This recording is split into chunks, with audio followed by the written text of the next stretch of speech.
Bonjour à toutes et à tous et merci de choisir Sport FM. La référence sportive vous retrouve pour une semaine d'actualité sportive au Togo et en Afrique surtout. Très heureux de vous retrouver. Merci de votre soutien. Continuez. Dingue de Sport évoque le tournoi UFOA des Nations au Sénégal. Le Togo en quart de finale après avoir battu le Nigeria 2-1. Deuxième victoire du Togo devant le Nigeria en l'espace d'une semaine. Coupe africaine des clubs, l'ASCK en barrage. De la Coupe CAF après sa défaite 0-1 face à l'AS Vita Club en Ligue des Champions, deuxième tour retour. Maranatha se contente d'un nul, un partout face à Djoliba Athletic Club à Bamako en Coupe CAF.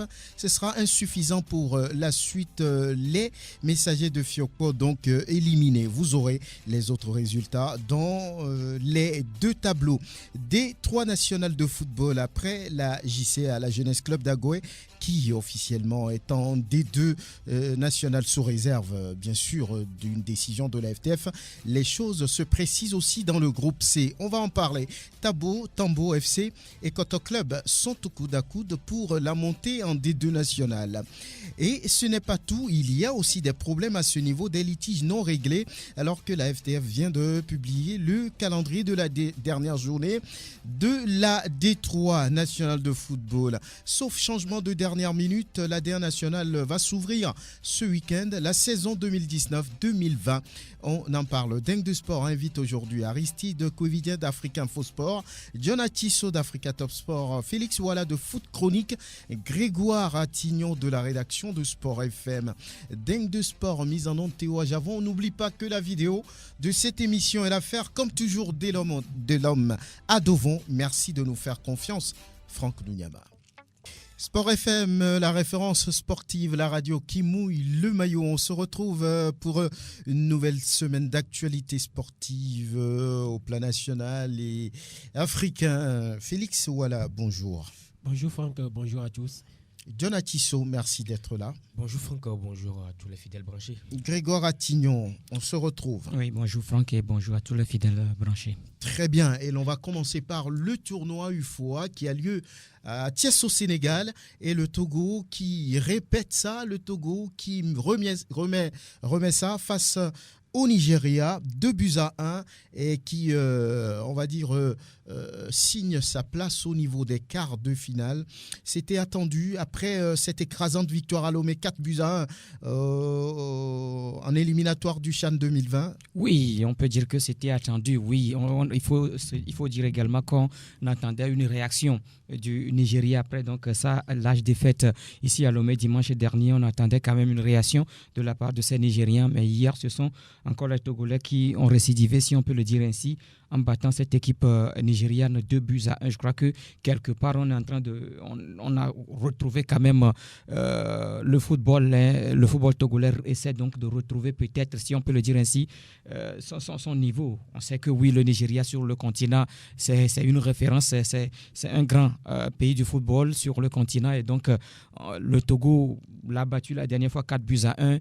Hier, ce n'était pas dit que oui, le Togo allait le faire de cette manière, mais cette équipe a encore réussi à battre la formation nigérienne. Quelque part, on peut dire que c'est le travail qui est en train de payer pour cette équipe togolaise.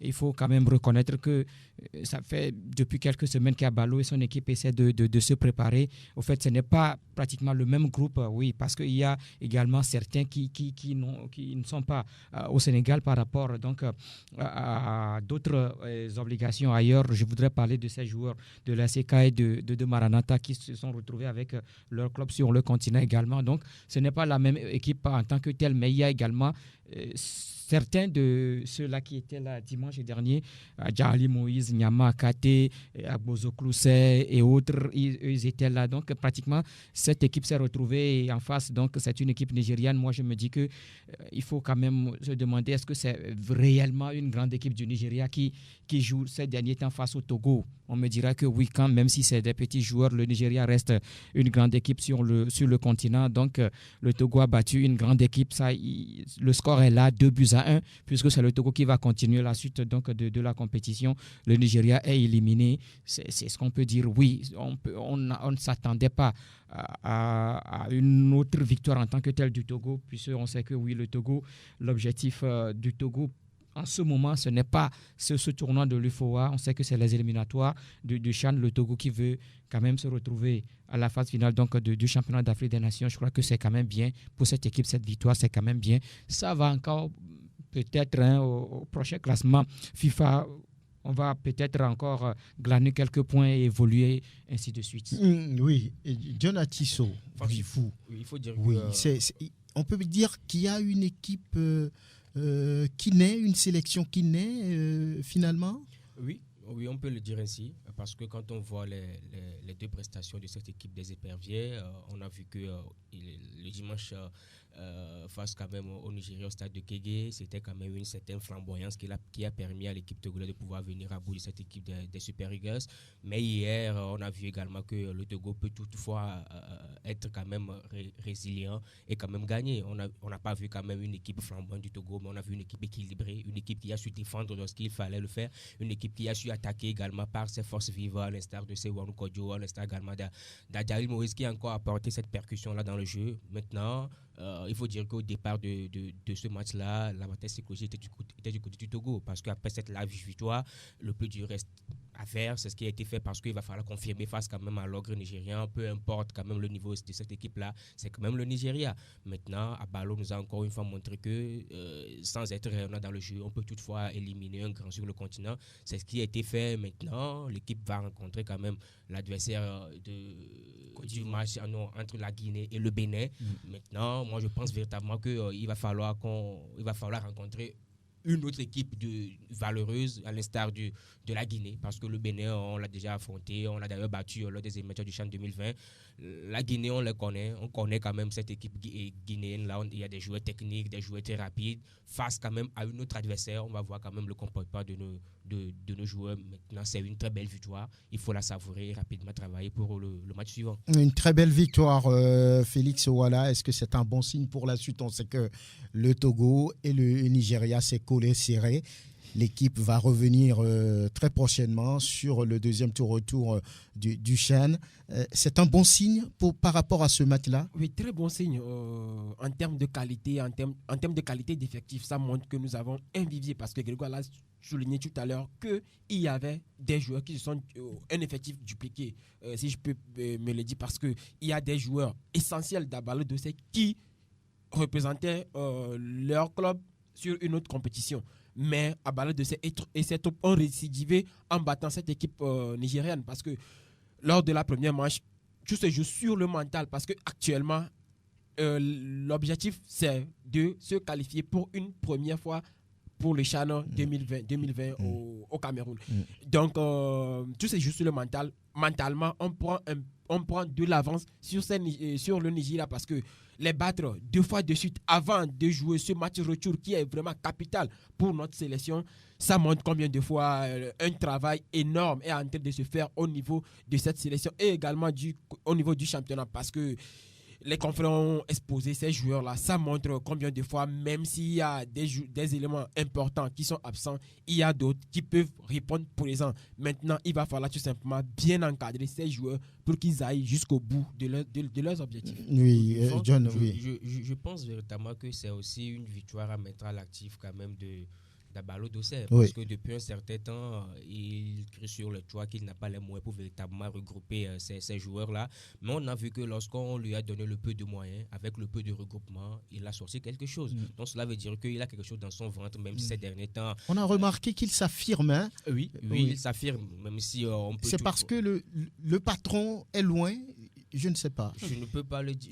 Je ne peux répondre à cette question parce que je ne suis pas quand même en interne pour savoir véritablement la relation entre les deux par rapport quand même au match face au Nigeria Lomé et au match face au Nigeria à Thiès hier. Maintenant, il faut quand même reconnaître que lorsqu'on lui a donné le peu de moyens, il a fait quelque chose avec ce groupe-là, et aussi il y a des joueurs qui se sont affirmés. Ils se sont affirmés dans le championnat, ils sont arrivés dans le championnat et ils ont quand même confirmé au très haut niveau. Cela va permettre quand même à ces joueurs de véritablement rehausser le niveau de notre championnat parce qu'on a vu un Nan Richard qui est très jeune, qui n'a jamais joué sur le continent, qui a commencé avec ASK, qui a récidivé avec l'équipe locale, également avec Bozo Clousset, qui est issu quand même du centre de formation de Swallows. Et aujourd'hui, il montre quand même tout le bien qu'on pense de lui. Ça veut dire qu'on a le talent. Si quand même on arrive à additionner ces talents-là, à les entretenir, dans les jours à venir, on sera quand même très difficile à battre. Ça veut dire que Abalo Dossé est en train de créer quelque chose. Ça fait quand même longtemps qu'on a vu une équipe nationale locale du Togo aligner ces genres de résultats. C'est vrai que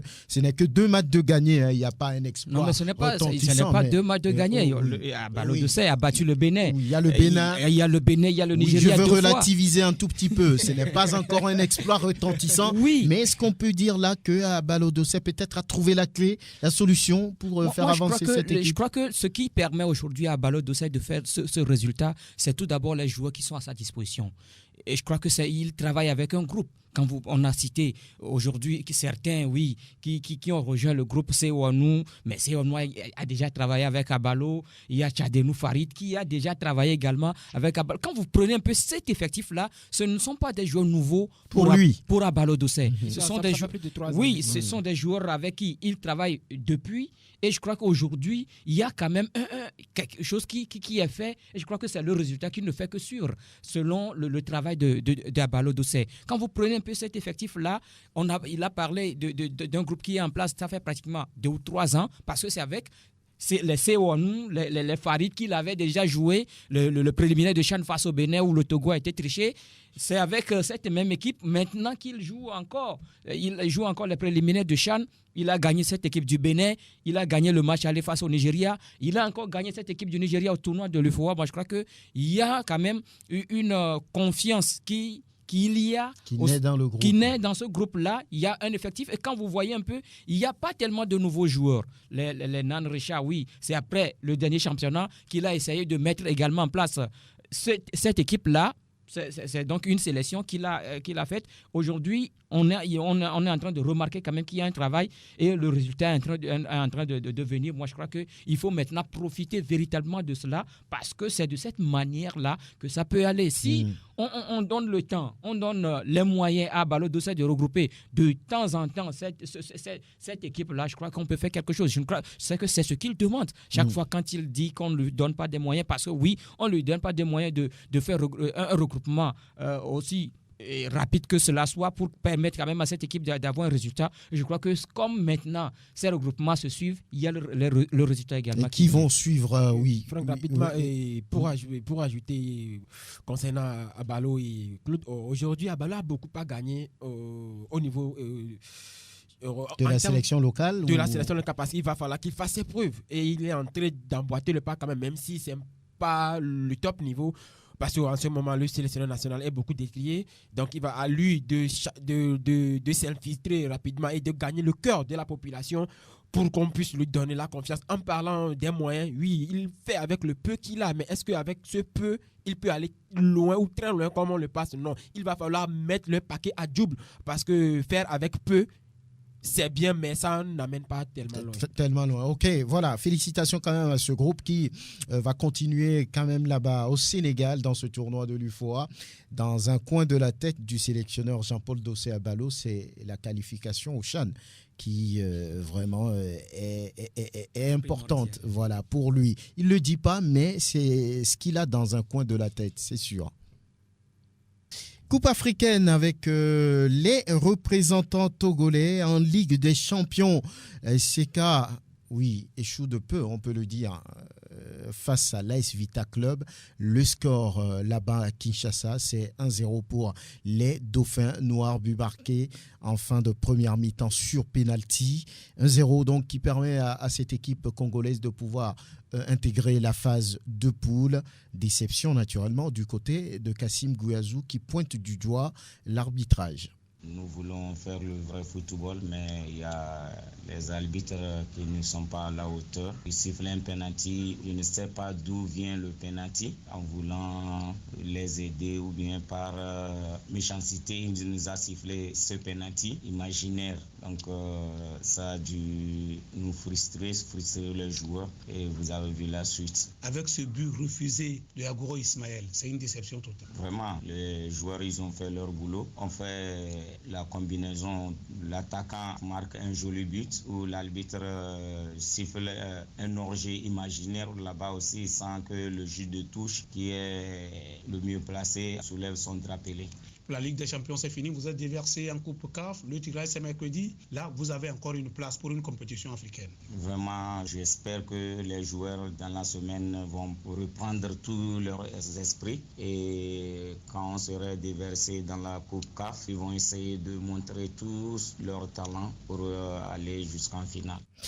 Voilà la réaction au sortir du match de Kassim Gouiazou, entraîneur des chauffeurs de la COSA. Quelque peu déçu de la prestation des arbitres en face, c'était Florent Ibengue. Par rapport à la déception de Kassim Gouiazou. Kassim Gouiazou, c'est une joie dans le camp de l'AS Vita Club. Florent Ibengue que je vous propose d'écouter. C'est que notre 7e match avec une équipe qui est complètement remaniée. Et donc aujourd'hui, avec cette équipe-là, se retrouver en phase de poule, je vous assure que je suis très heureux. La manière, elle laisse peut-être à désirer, mais je suis vraiment satisfait par rapport à ce groupe qui est très jeune. Sur le contenu du match, je crois qu'on a joué une équipe très dangereuse qui nous a surpris en venant en 4-4-2. Donc on a eu du mal un petit peu à avoir cette lecture du 4-4-2. Mais au fil du match, on commençait à prendre l'ascendant jusqu'à ce qu'on marque ce but sur penalty. Et puis en seconde mi-temps, on savait qu'ils allaient forcément sortir, donc il fallait continuer à être aussi bon défensivement et il allait avoir des espaces. Malheureusement, la peur de se faire rattraper fait qu'on a reculé au lieu de jouer comme on avait joué au départ. On a reculé, on a eu des contres certes et énormément de possibilités, mais par précipitation, par manque de lucidité et peut-être aussi par un talent un peu moins fort que précédemment. On n'a pas pu marquer, mais aujourd'hui il y avait encore de la place pour marquer plus de buts. Mais on continue comme ça. L'équipe de la SCK, il faut qu'elle croie en elle-même. C'est une équipe qui ne joue que depuis 2 ans dans l'élite et elle se qualifie pour la Coupe d'Afrique. C'est une équipe qui est très bonne. En tout cas, félicitations au coach. J'ai dit au coach, il y a une phase de cadrage et il faut qu'il soit dans le mental pour pouvoir rentrer là-dedans. Florent Ibengue, voilà, et beaucoup sont déçus par rapport à ce résultat-là parce que l'ASK avait les moyens de passer, d'intégrer les phases de poule, mais là, les résultats sur le terrain montrent autre chose. L'équipe togolaise doit pouvoir retourner derrière et faire face peut-être à ce tour de cadrage de la Coupe CAF. Voilà, le résultat est là. L'ASK ne va pas intégrer les poules. Oui, l'ASK ne va que s'en prendre à elle-même. On a vu que cette équipe a failli quand même atomiser l'AS Vita Club ici lors de la deuxième période. Et hier, sincèrement, je vais être un peu critique par rapport ou bien vis-à-vis de cette équipe-là. Je n'ai pas senti quand même une équipe qu'on a l'habitude de voir. Je n'ai pas vu une belle équipe de l'ASK hier. Vous parlez par rapport à ce que les retransmissions ont laissé voir. Vous n'avez pas su. Vous avez suivi le match. J'ai suivi le match. Ok. Vous n'avez pas vu l'équipe que vous voulez voir. Non, je n'ai pas vu une belle équipe de l'ASK. Et normalement, à la fin de cette rencontre-là, on devrait normalement entendre Kassim Gouiazou nous faire l'analyse tactique de cette rencontre comme l'a fait c'était Florent Ibengue. Mais à ma grande surprise, il a tiré à boulet rouge sur l'arbitrage. Même si hier, moi je trouve que l'arbitrage n'a pas été à niveau parce que sur le penalty, il n'y a jamais eu penalty là-bas. Également sur le but d'Ismaël Agoro Ismaël, il n'y a pas d'hors-jeu. Mais je pense qu'il y avait de la place. Il y avait de la place parce que c'est une équipe de Vita Club lors des premières minutes et essaie quand même d'attaquer à outrance. Et là, il y avait des brèches que nous pouvons véritablement profiter et marquer des buts. Mais qu'est-ce que nous avons fait? On a attaqué qu'à 3. Il y a Agoro Ismaël, il y a Agoro Ashraf et également Nan Richard. Cela fait que l'équipe est coupée en deux et il n'y a pas de surnombre sur le plan offensif. C'est ce qui n'a pas permis à l'ASK véritablement de pouvoir marquer des buts. Et également, lorsqu'on joue à l'extérieur, il faut quand même essayer de commettre moins de fautes. Hier, on a perdu énormément de ballons au milieu du terrain. Et également, sur le penalty, on a vu que Mostafa Waliou avait quand même la latitude de sortir le ballon en touche. Mais il n'y a aucune pression, mais il a sorti en corner. Et visiblement, sur ce corner-là, on a eu ce penalty. Maintenant, il faut dire que c'est une jeune équipe, et on doit relativiser, qui n'a pratiquement pas d'expérience sur le continent. Mais à travers ces 4 matchs joués, face au Buff en aller-retour et face à l'AS Vita Club, cette équipe pourrait engager de l'expérience et véritablement faire mal lors du tour de cadet de la CAF. Maintenant, il va falloir que le Kassim Gouyassou puisse véritablement remobiliser sa troupe, parce qu'on a vu hier des joueurs qui ont été déçus par cette élimination parce qu'ils savaient très bien qu'il y avait de la place. Il a perdu une équipe très supérieure en face, comme l'AS Vita Club. Ils ont joué à armes égales, mais l'expérience a fait la différence. L'expérience a manqué. Vous pensez que les hommes de Kassim Gouyassou n'ont pas été audacieux, ils n'ont pas osé, ils ont encore une fois respecté l'adversaire? Oui, vous pensez? ils ont osé, mais toujours dans l'insuffisance, parce qu'on aime se contenter trop de peu, surtout en Afrique, parce que déjà à domicile, c'est à votre fief. Ils ont bien joué, oui, vous avez bien joué, mais nous savons tous que le seul but là qu'ils n'ont pas été capables de marquer ici à Lomé, et surtout en deuxième période où ils ont monté un beau visage, ça leur a coûté jusqu'à ce que l'arbitre ne vienne les détruire de plus. Parce que sur une phase aller-retour, vous accueillez votre adversaire à domicile, vous devez au moins essayer, mais c'est bien que vous n'encaissez, mais d'essayer de marquer, ce qu'ils n'ont pas fait. Et hier, comme John l'a dit, il y avait de la place. Même ça sentait dans les propos de Florent Ibenge que l'SK a bougé cette équipe-là, mais elle n'a pas véritablement bougé comme cela se doit, comme cela se devait. Voilà, Grégoire Attignon, oui, quelle analyse faites-vous? Vous n'étiez pas à Kinshasa, c'est vrai, mais au vu de tout ce qui entoure ce match-là, le match aller avec ce score nul et vierge, ici à Lomé, et puis un but encaissé sur penalty à la 44e minute, au mauvais moment d'ailleurs. Que voulez-vous dire? L'équipe a manqué d'expérience ou bien on n'a pas osé? Oui, il faut quand même dire qu'il y a l'expérience qui a manqué à cette équipe. Quand vous prenez l'ASV Club et puis l'ASK, ce n'est pas la même chose, ce n'est pas la même génération. Il y a une différence entre les deux formations parce que l'ASV Club, c'est une équipe qui est pratiquement chaque année sur le continent qui dispute les coupes continentales, alors que l'ASK, c'est sa première participation. Il y a quand même l'expérience qui a joué et qui a permis à cette équipe congolaise de l'emporter. Quand on prend déjà le match aller, c'est une équipe de l'ASK qui avait eu des possibilités. On parlait tout à l'heure de deuxième période où l'ASK a pratiquement maîtrisé son adversaire. Il ne suffisait donc à cette équipe de marquer 1 ou 2 buts dans ce match. L'ASK avait quand même la place de marquer ces buts-là au match aller. La qualification est perdue sur le match aller. Sur le match aller. Surtout en deuxième période où on s'est créé des occasions, où on a eu des opportunités, mais on n'a pas été lucide devant les buts, on n'a pas été efficace. Et c'est ça qui a fait que l'équipe n'est pas arrivée à marquer. Maintenant, au retour, l'AS Vita Club joue à domicile.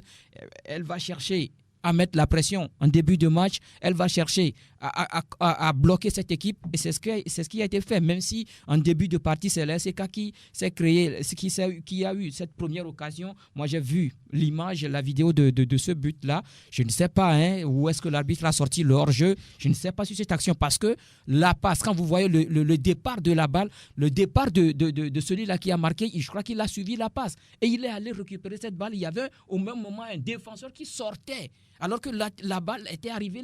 Moi, je ne sais pas. C'est pas comment. Mais ce qui est marrant, c'est un hors-jeu imaginaire. Franck, ce qui est marrant, c'est le devoir quand même de l'abbé de Touche de pouvoir soulever le par rapport quand même à ce hors-jeu-là. Moi, j'ai suivi le match hier sur une chaîne congolaise. En aucun moment, je n'ai vu l'assistant soulever le fanion. Là, je ne comprends plus rien. Et voilà, et il y a eu ce pénalty qui est arrivé. Le but est marqué, c'est fini. Parce que quand je suivais un peu le match, je suivais les commentaires de Gueuler, je me disais que l'ASK, ça dit qu'à tout moment peut revenir. L'ASK, ce qui veut dire que cette équipe aussi a eu des opportunités dans ce match. Elle peut également marquer ce but-là. L'inefficacité étant là, donc c'est ça qui a fait que cette équipe n'a pas marqué ce but-là qui pouvait permettre à la formation de l'ASK de se qualifier. Maintenant, l'ASK est éliminé. C'est fini, il faut maintenant se pencher sur la Coupe CAF, le tour de cadrage. Il va falloir véritablement, quand j'ai écouté la fin de l'interview de Florent Ibenge, quand il a dit qu'il a donné des conseils à Kassim Gouiazou, ça dit que mieux se concentrer sur ce tour de cadrage-là parce que c'est également une opportunité qu'on donne à l'ASK.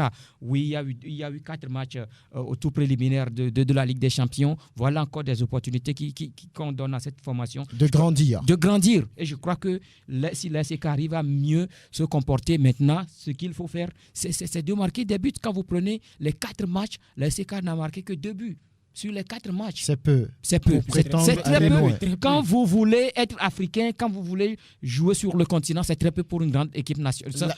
L'absence peut-être de Koudagba, c'est le buteur maison de cette équipe. Oui, peut-être. Oui, cela peut être quand même un handicap pour l'équipe. Mais on a vu que malgré le fait que cette équipe n'est pas pu marquer assez de buts, l'équipe s'en est bien sortie. Mais pour moi, le handicap vraiment, c'est quand même l'absence de ces 2 joueurs-là sur le plan défensif. Issaka Latif en défense centrale et Agbandjala Abdul Razak sur le côté. Parce que hier, on a vu que Zakaria, le joueur congolais qui était virevoltant sur le fond de l'attaque, causait énormément de difficultés à Jean Kossi Ozou qui, arrivé à une certaine période, ne se trouvait même plus dans le match. Donc ça veut dire que s'il y avait quand même toute l'équipe en place avec Issaka Latif qui est le maître de la défense parce que hier également on a vu que Abalo Bataki et Kili Louvre-Diri ne s'attendaient pas, il n'y a pas cette entente entre ces deux défenseurs centrales là, ce qui a fait que c'est ce qui a fait que l'AS Vita Club en a profité et sur quand même ce coup de pause de l'arbitre a marqué ce but là qui leur permet maintenant de se qualifier pour les phases de poule. Dommage pour cette équipe de l'ASK. Et en plus on n'a pas eu une équipe de l'ASK en réaction comme on a à le voir d'habitude parce que après avoir encaissé le but, moi personnellement je me suis dit voilà une bonne opportunité pour ces joueurs là de se transcender, de se dire on a fait match nul chez nous à la maison, il nous manque qu'un seul but, ils devaient tout donner parce qu'ils n'ont plus rien à perdre, ils devaient aller pour égaliser, chercher l'adversaire, donner le tout pour le tout, mais ça a manqué. Comme on pourrait le dire, il y a aussi l'expérience parce que tout se joue sur le mental.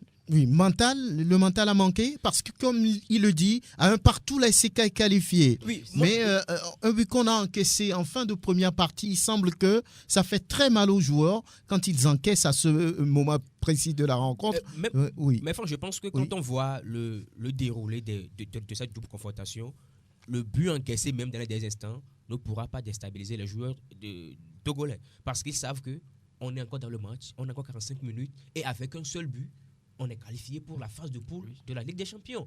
Mais en aucun moment, je n'ai vu les joueurs de l'ASK se transcender. En aucun moment, je n'ai vu les joueurs de l'ASK donner le tout pour le tout. Et c'est là que je reviens sur l'aspect tactique. Il faut véritablement donner le tout pour le tout en deuxième période. Mais on est resté dans le carcan de départ avec les 3 joueurs offensifs qui ne font que... Florent Ibenge a dit que c'est un 4-4-2 qu'il a vraiment embêté. Hein. Oui, effectivement, qu'il a vraiment embêté dans le jeu. Mais est-ce que finalement, on a eu quand même ce but-là qui va nous permettre de pouvoir se qualifier? Non. Sur le plan défensif, c'est là, parce que sur le plan défensif, on a vu une équipe de l'ASK arriver à une certaine période en deuxième mi-temps, embêter l'AS Vita Club. C'est ce qui a fait que Florent Ibenge a pu dire cela. Maintenant, sur le plan offensif, je pense que on doit encore une fois travailler cette animation-là pour véritablement marquer beaucoup de buts. Parce que ce ne sont pas que les 3 attaquants qui ne vont qu'attaquer, mais ça doit être quand même un mouvement d'ensemble. On attaque ensemble, on défend ensemble. Ça aura quand même une équipe en bloc qui sera quand même difficile à bouger dans les années à venir. Mais il y a encore une chance, le tour de cadre de la CAF, vivement qu'on ait quand même un tirage clément parce qu'il y a Oroya qui s'est qualifié. Il faut pas faire des choix. On doit battre... Il y a Oroya qui a été reversé. Il y a d'autres. Il y a beaucoup d'équipes. Il y a également Enimba. Il y a Kotoko. Il y a Santé Kotoko du Ghana. Qui a été battu par... Pourquoi pas. Tous ces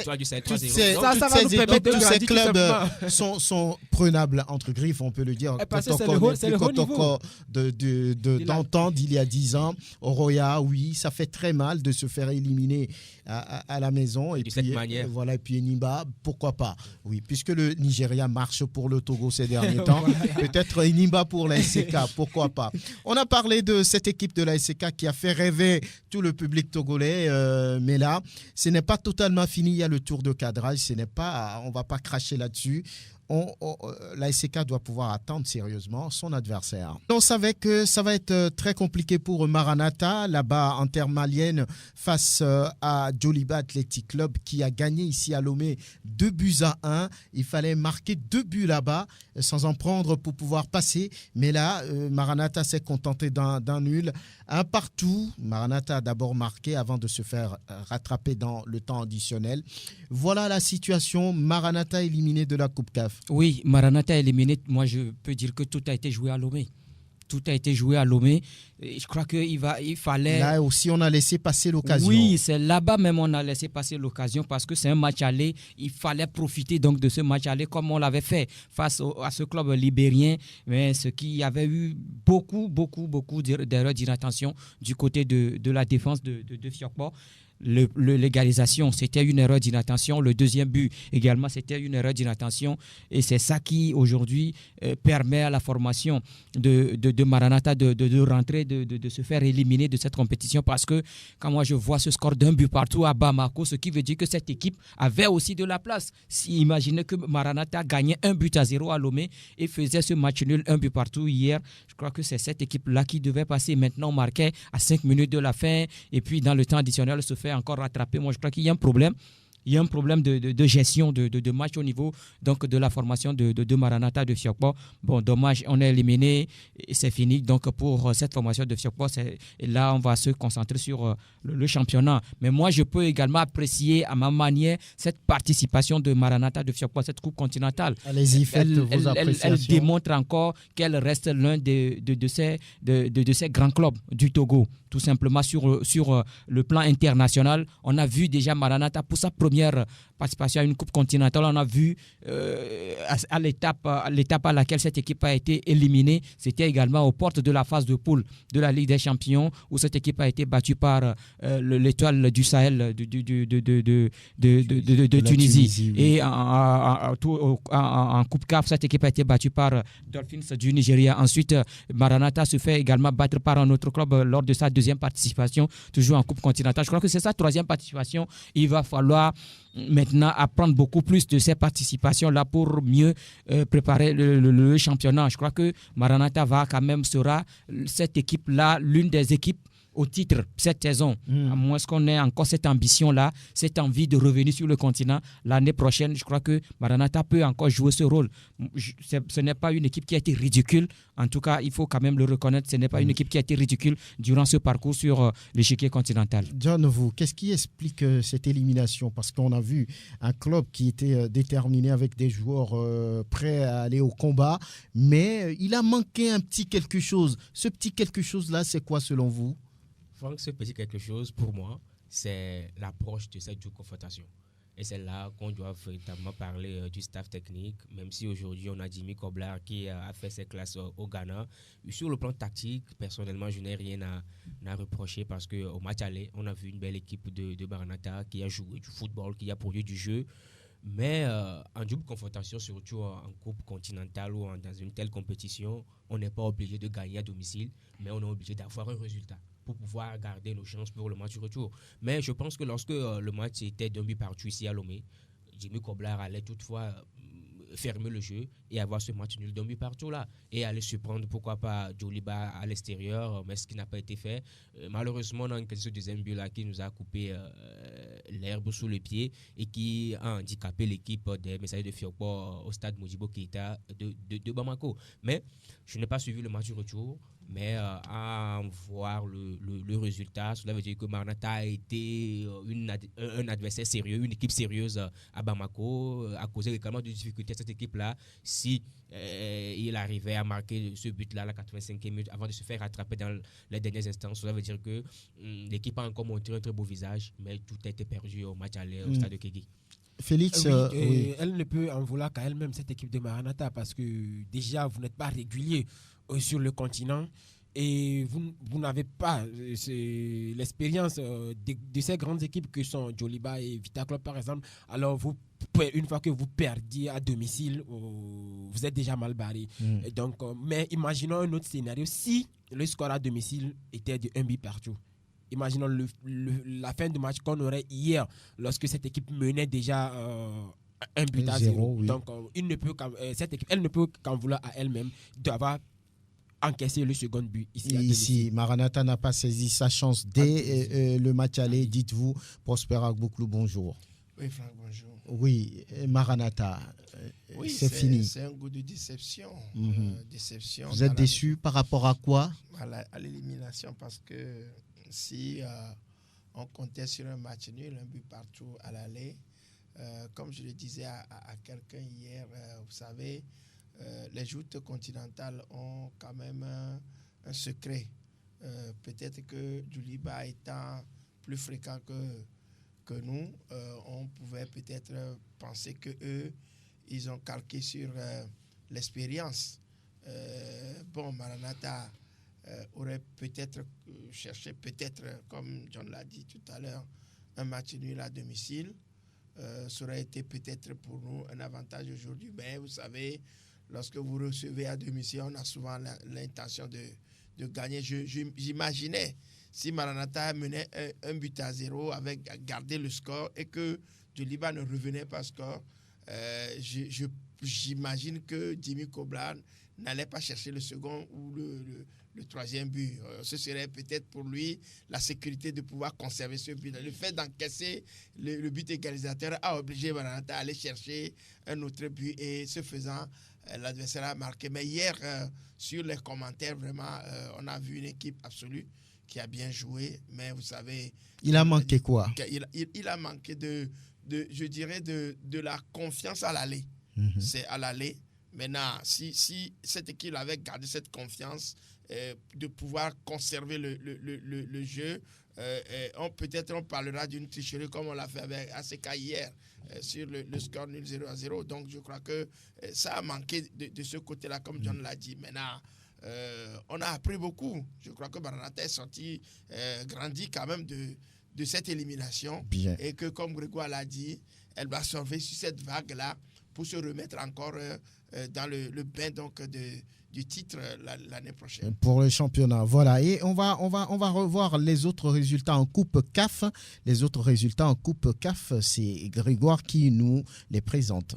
Al-Masri bat Malindi 3-1. Même score en faveur de Enugu Rangers du Nigeria devant AS Pélican du Gabon. San Pedro est venu à bout de Santoba 3-0. Pyramids d'Égypte bat CRB Luzdad d'Algérie 1-0. Oussa Gadir du Maroc a été tenu en échec par Al Ittihad 0 but partout. Renaissance Berkane du Maroc bat Ashanti Gold du Togolais Moussou Roland 2-0. Triangle de Zimbabwe bat Azam de la Tanzanie 1-0. Le Daring Club Motema Pembe de la République démocratique du Congo domine aux tirs au but le Khartoum du Soudan 3-1. Bedvest Wiss d'Afrique du Sud bat Young Buffaloes 3-0. Voilà, les autres résultats qu'on a eu en Coupe CAF, voilà, malheureusement pour les messagers de Furbo, ils sont sortis de la compétition, ils vont pouvoir désormais se concentrer sur le championnat qui démarre très très bientôt. Ils seront l'un des favoris en tout cas dans ce championnat saison 2019-2020. Et on va parler de la 3e division nationale de football. Les choses se précisent. Après, on va dire, la montée de la Jeunesse Club d'Agoué, la poule C également précise les choses quant à l'heureux élu dans ce groupe-là. Et Tambo Football Club et puis Koto Club sont très rapprochés dans la montée en 2e division nationale. Et pour le compte de la 13e et avant-dernière journée, il y a eu ce match-là à Tchekbo où Koto Club a gagné. Et nous vous proposons d'écouter d'ailleurs l'entraîneur de cette équipe de Koto Club de Moretan, Binessi Akoda. Vraiment, on n'a pas démérité quand même d'être en 2e division. On va faire tout et tout pour terminer le reste des matchs en beauté pour être en 2e division. Parlez-nous du match d'aujourd'hui, comment ça s'est passé? Non, le match d'aujourd'hui, les enfants ont failli vraiment, mais les enfants n'ont pas démérité d'avoir cette victoire-là quand même. Tactiquement, comment ça a été? Tactiquement, ça manque un peu, mais on va corriger ça la prochaine fois pour qu'on ait à la bout pour être en 2e division. Gléhy qui perd aujourd'hui, vous vous rapprochez, vous avez encore de l'ambition pour une montée en 2e division? Vraiment. Notre qualification, c'est au niveau de là. On va essayer de les gagner. Avec 1-0, on est premier, on est en 2e division. Grégoire Ratignon, vous posiez la question à Binessi Akoda par rapport à cette montée-là. Il y a un match mercredi qui va être très disputé. Tambo, Koto Club ou bien Koto Club Tambo là-bas. Ça va être, je ne sais pas quel superlatif utiliser. C'est une finale. Ça va être le match pour la montée. Hein. Oui, ça va être le match pour la montée. Koto Club qui aujourd'hui a 18 points en attendant la décision de la Fédération togolaise de football. C'est là encore un autre problème parce que là, le litige qui oppose US Glei à Koto Club n'est pas réglé. Mais là, on programme la dernière journée de ce championnat national. Comment ça se On n'a fait? pas encore sorti le classement général, mais on programme le championnat national. Plutôt la dernière journée sur mercredi prochain. C'est pas pourquoi la fédération fait cela. Il y a des litiges. Il y a également un problème qui oppose JJK de Kwele Adeta et AS Tchekbol. Le problème n'est pas encore réglé, mais on programme le calendrier de la dernière journée. Maintenant, cette dernière journée, ce match dans la poule C, c'est une finale. C'est une finale dans la mesure où il y a US Glei qui a 19 points aujourd'hui, il y a Koto Club qui a 18 points. Vous comprenez donc que en cas de victoire, c'est Koto Club en cas de victoire de Koto Club, puisque c'est cette équipe qui reçoit ce mercredi, en cas de victoire, c'est Koto Club qui prend la première place en entendant la décision de la Fédération togolaise de football. Et si c'est Glei qui gagne, vous comprenez donc que c'est Glei qui va monter en deuxième division. Aujourd'hui, Glei a perdu hier face à Abou ces derniers 3-1. Donc, Glei n'est plus à la tête, c'est Tambo qui prend la première place parce que Tambo a battu AS Genito 2-1. Donc Tambo se retrouve aujourd'hui avec 21 points. 21 points pour Tambo qui est donc en tête, mais qui ne va pas jouer la dernière journée puisque l'adversaire, c'est Hirondelle de Couve qui est déjà en 3e division. Donc vous comprenez que c'est un peu difficile pour la formation de Dacha. Et donc le titre va se jouer entre US Glei ou bien si entre Koto Club et US Glei. Donc le vainqueur passe en 2e division. Et vous parlez des problèmes qui subsistent. Oui, le problème, ça date de, je crois, c'est le 18 août, le 17 août, lors de la dernière journée de la phase aller, la 7e journée, disputée à Glei. Il y a eu violence dans ce match. Il y a eu violence sur le terrain. Donc, la partie a été interrompue à la 35e minute. A été interrompu à la 35e minute, alors que c'est Koto Club en déplacement qui menait par 1-0 quand l'incident est donc intervenu. Et les officiels de ce match ont constaté qu'il n'y a pas de sécurité. Et donc, étant donné qu'il n'y a pas de sécurité, ils disent qu'ils ne peuvent plus continuer le match dans ces conditions-là. Et donc, il y a un rapport qui a été envoyé à la fédération, mais depuis la fin de la phase aller. Les deux parties ont été convoqués la dernière fois. Et c'est vendredi dernier. C'est vendredi dernier, depuis le 18 août que le match a été joué. Je suppose que le lendemain, le rapport du commissaire de match, le rapport des arbitres ont été déposés à la table de la Fédération togolaise de football. Et pourquoi c'est maintenant qu'on convoque? Qu'est-ce qu'il explique cette lenteur? Je ne sais pas. C'est ce qu'on ne comprend pas. Et après cela, c'est l'équipe de Koto Club qui a fait une requête, qui a envoyé une requête 2 semaines après l'incident, qui a envoyé une requête au niveau de la fédération. Mais on n'a rien remis à la commission de discipline. Et c'est tout dernièrement maintenant parce que oui, on a commencé par parler sur les médias. Il y a une autre, le document de Koto Club qui a circulé sur les réseaux sociaux. Il y a des informations qui ont été données. C'est par là maintenant que les responsables de ces clubs ont été convoqués par la commission de discipline. Ces responsables ont été écoutés, mais moi, je crois qu'il va falloir attendre une décision. Il va falloir sortir une décision avant de programmer maintenant cette dernière journée. Mais ce qui n'est pas fait, moi, je ne sais pas pourquoi la fédération tient à jouer cette dernière journée dans la précipitation. On a l'impression de voir ce qui s'est passé entre Unisport de Sokodé et Agua de Kusuntu. Parce que oui, le championnat a été fini sur le terrain. Maintenant, c'est dans le bureau ou bien c'est à la fédération que le titre a été joué, le titre a été donné à Unisport. Mais moi, je crois que la fédération, excusez-moi, n'apprend pas de ces problèmes-là, de ces erreurs-là et continue toujours dans cette dérive. John, vous comprenez ça, mais il y a des problèmes sur le tapis. C'est pas fini, mais il y a une autre journée, surtout la dernière, qui est programmée. On ne prend pas le temps de dire oui, vous avez fait violence ou mais je ne sais pas. Qu'est-ce que ça veut dire? Franck, je ris parce que on est habitué à cela. Ce n'est plus une surprise au Togo, ce n'est plus une surprise par rapport à la liste nouvelle. Et là, depuis qu'elle est à la tête de la Fédération togolaise de football, elle est toujours dans la réaction. On voit que lorsque les choses se compliquent, on laisse le temps passer. Et lorsque tout le monde en parle, et c'est là qu'on nous sort une note officielle pour rapidement régler la situation. Grégoire est revenu sur quand même l'histoire entre Agoua et Unisport. On savait très bien qu'il y avait ce litige-là par rapport au carton rouge qu'après ce gardien. On savait très bien que ça allait poser un problème dans les jours à venir. On peut toutefois interrompre la dernière journée, régler cette histoire-là, et après, rien quand même ne presse la fédération pour le faire. Mais on a vu que tout ça a drainé par rapport à cette histoire, cette affaire à Agoua Unisport, jusqu'à ce qu'il y a eu des notes interposées. Il y a eu beaucoup de choses qui se sont passées par rapport à ça, mais la fédération n'a pas appris de cela. On récidive par rapport encore à ça, mais on sait que la T3 c'est quand même un championnat qui est difficile et qui est également sensible, parce que ces équipes-là qui sont dans l'antichambre de la T1 et la T2 qui est beaucoup plus vulgarisée sur les médias. Maintenant, il veut être aussi sous le feu des projecteurs. C'est pour ça que ces équipes-là se battent pour véritablement monter en T2, pourquoi pas en T1 en pratiquement 2 ans. Maintenant, on est dans le statu quo. On attend la dernière décision de la fédération pour véritablement s'acheter. Oui, Franck, le pire dans tout ça, c'est qu'il y a eu violence sur un terrain. Moi, je crois que ce qu'on pouvait quand même faire, même si on ne peut pas prendre une décision aujourd'hui, ce qu'on pouvait faire, on pouvait suspendre le terrain là provisoirement. Mais on ne l'a pas suspendu.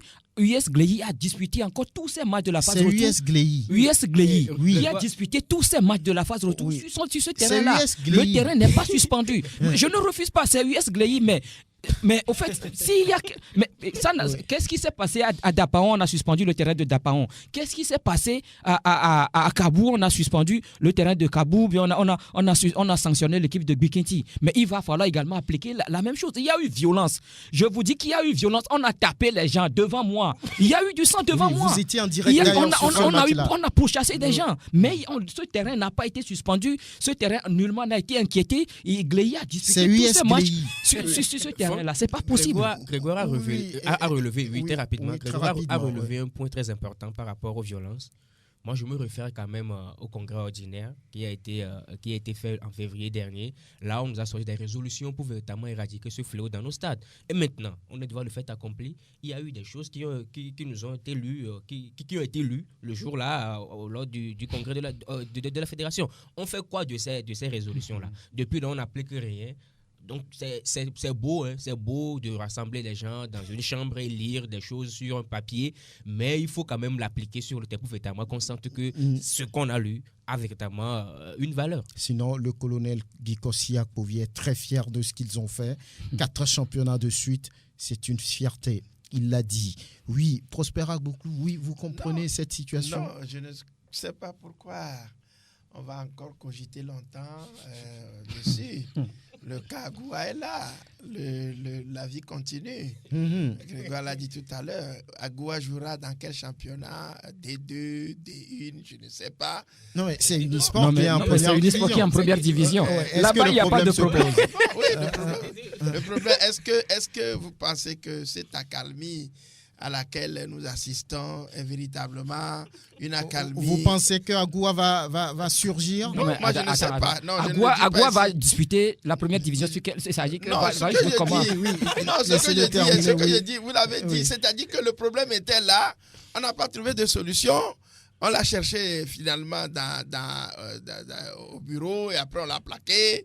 Il y a eu tant. Est-ce qu'aujourd'hui, il y a une véritable accalmie? La question est là. Maintenant, quand on revient sur la D3, bon, Grégoire a dit qu'il y a eu violence, on a tapé des gens.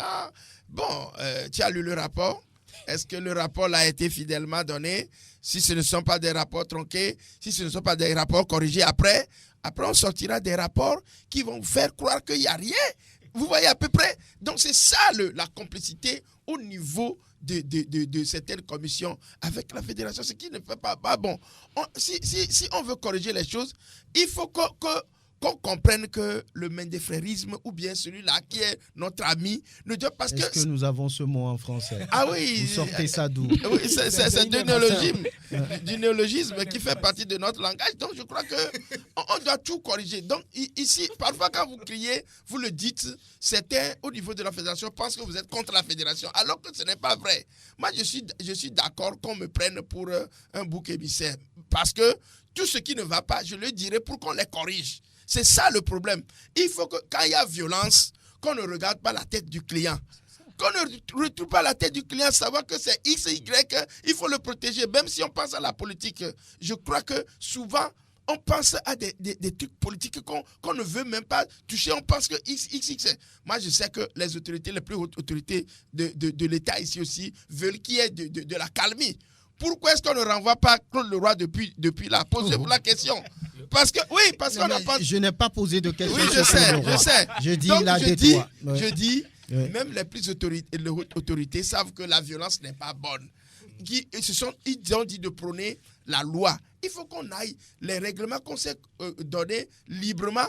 Et John l'a dit tout à l'heure qu'on a lu la dernière fois au niveau du... L'obéissance à la loi qu'on s'est prescrite est la liberté. Qui a dit ça? Quelqu'un? Oui. Question pour un champion. Ah bon, voilà. L'obéissance à la loi qu'on s'est prescrite est la liberté. Aide-nous. Jean-Jacques Rousseau. Ah, voilà. Donc, je crois que on va tirer la sonnette d'alarme encore pour que la fédération comprenne que ces choses-là ne sont pas bonnes. Bien. C'est-à-dire que on dit souvent... Vous terminez là-dessus. Oui, je termine là-dessus. Oui, on dit souvent que tout passe et l'espace efface le bruit. Bien. C'est de ça qu'on nous conçoit donc cette assertion-là. Et ça, je crois que ce n'est pas une bonne chose. Un mot là-dessus. Moi, la question que je me pose, est-ce que ces genres de décisions, bien sûr, lorsque le match a été déjà joué sur le terrain et maintenant on vient prendre des décisions dans le bureau, ça n'incite pas de nouveau à la violence? Ça, c'est une grosse interrogation. L'interrogation, on va rester là-dessus. Merci Félix Ouala d'être venu. Prosper Agbouklou, merci. Jonathan Tissot, merci. Grégoire Attignon, merci aussi. Merci à Eloma Dovon pour la vidéo. Théo Javon, à bientôt.